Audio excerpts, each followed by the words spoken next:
সুপ্রিয় দর্শক, হক green world চ্যানেলে আপনাকে জানাই স্বাগত। আজকে থাম্বনেল এবং টাইটেল দেখেই বুঝে গেছেন আমি কোন গাছের ভিডিও করছি। হ্যাঁ, ঠিকই ধরেছিলেন, এটি হচ্ছে মান্ডিভিলা। এই মান্ডিভিলার 4টি কালার হয়। এটা যদিও আমার কাছে বরাবর সাদাই আছে, অন্য 3টি কালার আমি সংগ্রহে নিয়ে আসতে পারিনি। বাকি 3টি কালার হচ্ছে হলুদ, গোলাপি এবং লাল। লাল এবং হলুদটা অত্যধিক সেন্সিটিভ।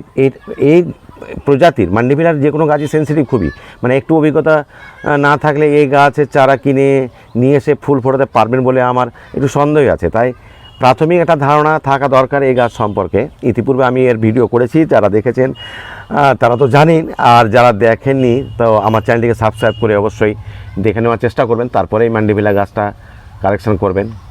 বারবার বলছি, খুব সেন্সিটিভ গাছ। তো এই গাছের পরিচর্যা সম্পর্কে কয়েকটি কথা আপনাদের সঙ্গে বলবো, কারণ আমার একটা বৈশিষ্ট্য হলো যে যখন গাছে ফুল ফুটতে শুরু করে তখন আমি একটা ভিডিও নিয়ে আসি এবং তখন বলি যে আমি খুব শিগগিরই একটা সেকেন্ড ভিডিও নিয়ে আসবো।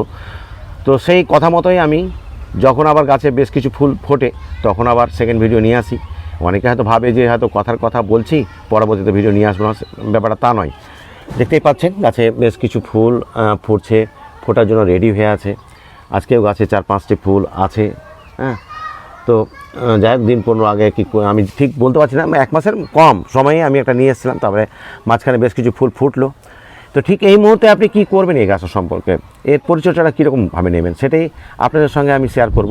তাই ভিডিওটাকে স্কিপ না করে একটু ধৈর্য ধরে একটু দেখুন। খুব বেশি বড় হবে না, অল্প কয়েক মিনিটের ভিডিও।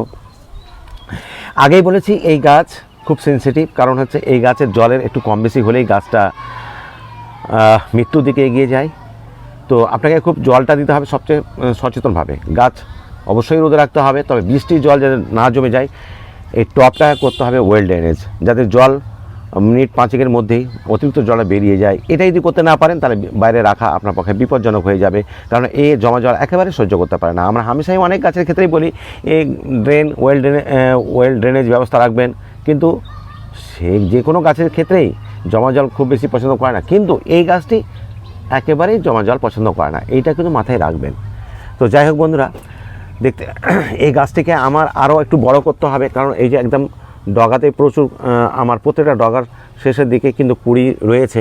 প্রত্যেকটা ডগার শেষের দিকে গাছের শাখা প্রশাখা অত্যন্ত কম, যেমন এখানে একটা শাখা বেরোচ্ছে। তো গাছটিকে একটু আমাকে শাখা প্রশাখা নিয়ে আসতে হবে, গাছটিকে বড় করতে হবে। এই জন্য আমি নাইট্রোজেন জাতীয় খাবার অবশ্যই দেব, কারণ এখানে আর খুব বেশি কুড়ি নেই ফোটার জন্য। এই 8-10টা আমি দেখতে পাচ্ছি। তারপরে গাছটা আবার কিছুদিন ঠিক রেস্টে, ডরমেন্সি পিরিয়ড বলবো না, কিছুটা রেস্ট নেবে, কারণ নতুন আবার শাখা বেরোবে, আবার কুড়ি আসবে, ঠিক এইভাবে। তো এই মুহূর্তে আমাকে কিন্তু যখন ফুলটা প্রায় হয়ে যাবে তখন হয়তো আমার আরও 1 সপ্তাহ পরে দিলে বেশি ভালো হতো। তো যাই হোক, আমি একটু অ্যাডভান্সই করে দিলাম যে এরকম অবস্থা হলে কিন্তু আপনি ডিএপি দিতে পারেন, কারণ ডিএপির সঙ্গে আছে ডাইমোনিয়াম ফসফেট, ফসফেট আর নাইট্রোজেনটা রয়েছে, তার সঙ্গে পটাশ দেবেন, অথবা ইউরিয়া ফসফেট পটাশ দেবেন। তো ইউরিয়ার পরিমাণ বেশি দেবেন, পটাশটা একটু কম দিলেও হবে। আর আপনি জৈবিকভাবে করতে গেলে আপনার সিংকুচি বনডাসটা অবশ্যই দিতে হবে, কারণ এখানে নাইট্রোজেন ফসফেটের উৎস হিসাবে কাজ করে। আর পটাশ হিসাবে জৈবিক হিসাবে বলতে গেলে কলার খোসা এবং পেঁয়াজের খোসা ভেজানো জল দিতে হবে। এই কথাগুলো আপনাদের সামনে বলার জন্যই আপনাদের এই ভিডিওটা উপস্থাপন করেছি। আর হ্যাঁ, গাছে তো আমার কোনো রোগগ্রস্ত নেই, কোনো পোকামাকড় নেই, কোনো, তো আমি এটা দিন 15 পরেই আমি নিম অয়েলটা স্প্রে করে যাচ্ছি। তবে এই গাছটা যেহেতু এটা বর্ষাকাল, বৃষ্টি জল পেয়ে হলুদ বর্ণ হলেও হতে পারে, যদিও আমার কাছে এরকম হলুদ বর্ণ নেই। তো অ্যাপসাম সলটা কিন্তু মাসে একবার দিয়ে দেবেন, এটা যেন মনে থাকে। তো বন্ধুরা, সেটাই আমি করব। তো দেখুন, এই খাবারটি দেওয়ার আগে আমি একটু মাটিগুলোকে আঁচড়ে দেবো, মাটি আলগা করে দেবো আমি।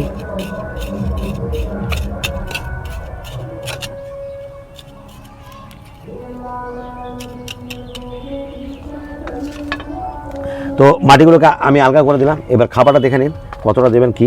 আমি সিংকুচি পটাশ দিলে দেবেন, থাকলে অবশ্যই। এই যে পটাশ দিয়েছি হাফের চাইতেও কম, ওই জন্য আমি গাছটা যেহেতু ছোটো, একটু বড় গাছ হলে অবশ্যই 1 চামচ দিতেন। আর এখানে ডিএপি দিয়েছি হাফ চামচ থেকেও কম, এই 25-30টা দানা মাত্র আর কি। আর এখানে দিয়েছি আমি, এটা হচ্ছে আপনার ম্যাগনেসিয়াম সালফেট, যেটা গাছের হলুদ যাতে না হয় পাতাগুলো, সেটার জন্য। এই খাবার কটাকে আমি এক জায়গাতেই আমি ফেলে দিচ্ছি, এটাকে ভালো করে মিক্স করে দিয়ে এবার চারদিকে আমি ছড়িয়ে দেবো।